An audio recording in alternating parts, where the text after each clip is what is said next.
the evolution of all thought. We want to talk to you about how a vibration becomes a thought and then becomes almost simultaneously the manifested version of the thought, which is the first manifestation that we want to talk with you about, which is the emotion that comes once you are in the vibrational vicinity of translating the vibration into something that means something to you.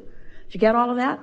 An emotion means something to you. When you start feeling it, that means you're translating the vibration of it.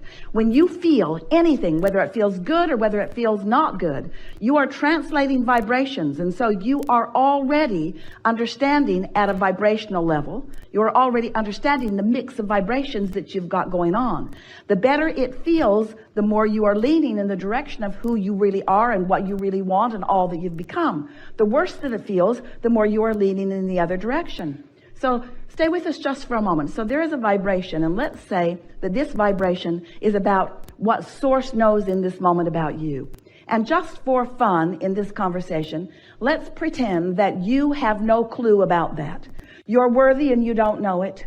You are blessed beyond anything that you even come close to knowing, and you don't know it.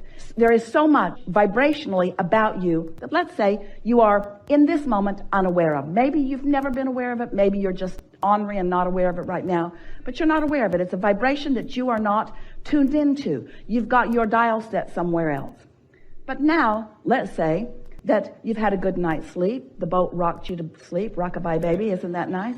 So you slept really good. You woke up feeling good. So now, just for fun, let's talk about you being in a good mood. You're in a good mood because you've not been focused upon anything that's put you in a bad mood. And so now, this vibration that you were not perceiving earlier, now you have a better opportunity to perceive it. And so now a thought occurs to you. Now that thought is that vibration moving, evolving toward the full manifestation that you want. And as the idea occurs to you, you are the perceiver of the vibration. Sort of see how that works? And then you have a feeling response to that thought.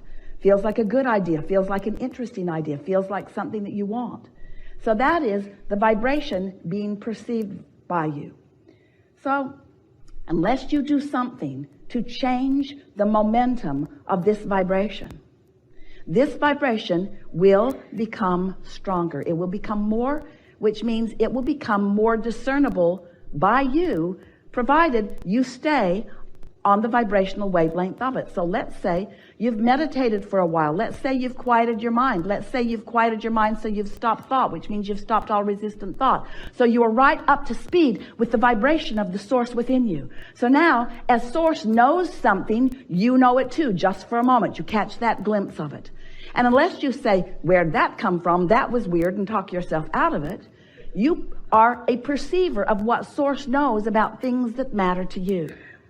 And so, if you don't do anything to add resistance to the equation that is happening because of what you're focused upon, law of attraction will cause that thought to become more. But the more important thing that is happening is you are becoming a more sensitive translator of that thought until that thought, that vibration, which then became a thought, which then you translated into emotion, now begins to translate into rendezvous with others. It translates into stronger ideas that flow forth from your own mind. It translates into other people that you're meeting. It begins to translate into the full blossoming of anything and everything you want. There is nothing that exists in your desire that you cannot fully manifest. Nothing. If this time-space reality has the wherewithal to inspire the desire within you, you have the ability to translate it. But before you can begin to do that, you have to accept that you are a perceiver of the vibration. And that's where so many of you get tripped up, because you look around and you don't even realize that you've been perceiving, and you look around at this world which is full of stuff and others doing all kinds of things. And so you think it is more tangible than it is, and you think it's more about action than it is. Most of you have missed the point altogether. You don't understand that you are a vibrational being in a vibrational universe. But once you accept that, and you accept that you have little by little, some even before you got into this physical body, created a vibrational reality that exists in fullness, and that it is so close to manifesting in your experience, if you would just begin to tune yourself to it. So all that we just said to you just now translates into something that's very simple. You just got to care about how you feel. You got to care enough about how you feel that in the early subtle stages of a thought not feeling so good, or of a thought being clear and you having clarity, and then you beginning to feel it getting a weaker and weaker signal because you are introducing static to the equation. Once you begin to accept that everything in this universe is vibrational and is ordered by this law of attraction, once you understand that and you begin to think and feel deliberately, now you can take a small idea almost as soon as it occurs to you, and you can foster it by focusing on it with the intent of feeling good as you do. And you can watch it blossom right before your eyes into things that most people would call magical. It isn't magical. It is just a conscious, deliberate utilization of the laws of the universe and the guidance system that you were born with in order to hold yourself in a vibrational frequency pattern enough that you can begin to perceive as you are meant to perceive, you see. And the thing about this is, don't worry that you will begin to create things that others can't see, because they will gain enough momentum that everyone will see them. And then you will be standing in that crowd of those who are the receivers of things that you want, with so many standing outside of that crowd who are receiving everything they want, beginning to assign all kinds of bogus reasons to your success.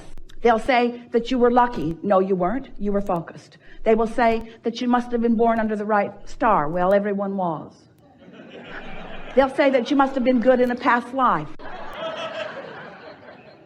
Irrelevant, but true. You all were. You are vibrational beings who live in a vibrational universe.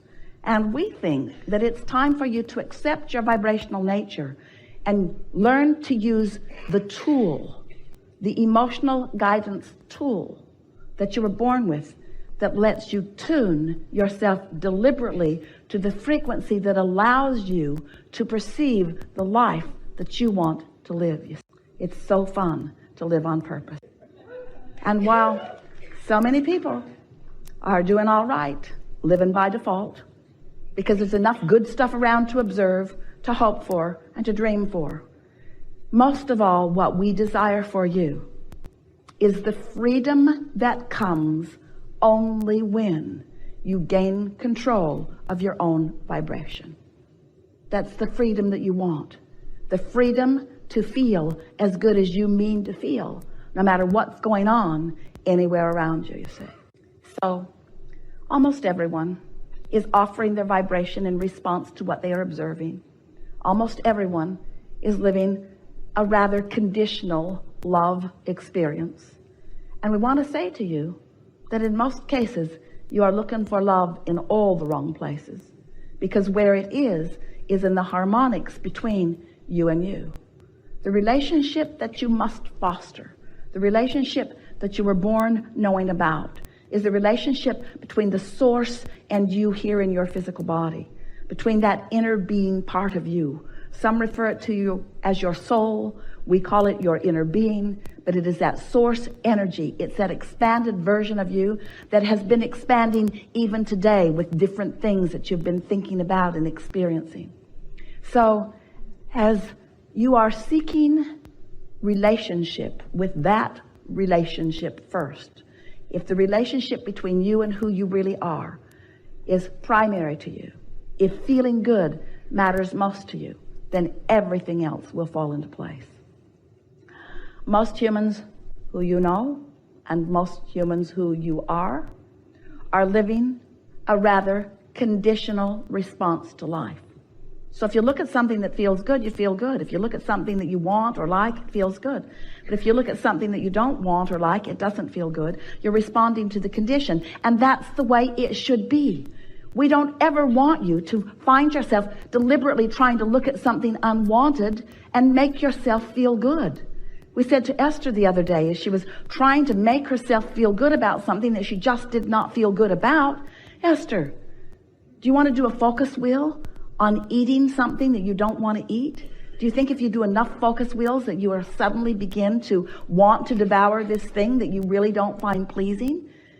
Do Do you think that's what we're talking about? It isn't what we're talking about. We're not trying to get you to like things you don't like. We want you to use your guidance in order to gravitate toward things that you do like. We just don't want you to need the condition to be exactly the way you want it to be before you can feel good. That conditional love will never work for you because it's backwards. We just explained to you why. There is the vibration, which becomes the thought and the emotion, and then it becomes the condition. But if you need the condition to be there before you can find the vibration, can you see how backwards that is? Also, it takes some time usually. There is an evolution that takes place. So sometimes there is this buffer of time before you are ready to perceive the full manifested version of it. So if you need the full manifested version of it before you can feel good, do you understand what that means? You're not going to be feeling good for quite a while. Do you feel how backwards that is? But if we can convince you that it is the feeling that you're going for, and we can show you how instantaneously or nearly so you can find the feeling of something, then you're home free. Because once you hone in on the feeling of it and you're able to focus enough that you can keep that feeling present within you, then the manifestation of it is very short to come. Do you follow that? That's the best explanation of why you're wanting to focus upon the thought of it and find the emotion of it. Our physical friends, that's you, don't really like this conversation very much usually because you want to translate it into this. Oh, Abraham, you just want us to feel good about not having that thing we want. And we say, yes, it's true. We do. We want you to focus upon the essence of it and find the vibrational essence of it and find the pleasure from the vibrational essence of it because we know what's coming next. And also, we think it's nice to feel good now, don't you? And anyway, can you think of anything that you want, whether it's a relationship or a material object, a circumstance or an event, a pile of money? Can you think of anything that you want that is for any other reason other than you think you will feel better or feel good in the having of it? So if you can show yourself how quickly you can focus yourself into feeling good, what's going to happen is you're going to feel good way more often. You're going to find that freedom that only comes from feeling good, because freedom that you're looking for is the freedom from the oppression of the resistance that you are introducing into the equation. Can you imagine how wonderful it is when you are feeling good so much more of the time, catching in the early subtle stages the vibrational discord? And then can you imagine the momentum that ensues as the details of the life that you've been carving out begin to flow into manifested, perceived experience by you? Those who are watching from the outside of this knowledge will say to you, what magic beans have you been swallowing? I just barely heard you begin talking about that, and already it is something that is fully manifested in your experience. And while they may not understand, as you explain to them, you may want to say to them, I stopped worrying about having the thing I didn't have, and I started finding the feeling of why I wanted it. And as I focused upon the feeling of it, it was as if I had it. And then before I turned around, there it was. What is it that you want to talk about with us? There is a lot of trouble in this room.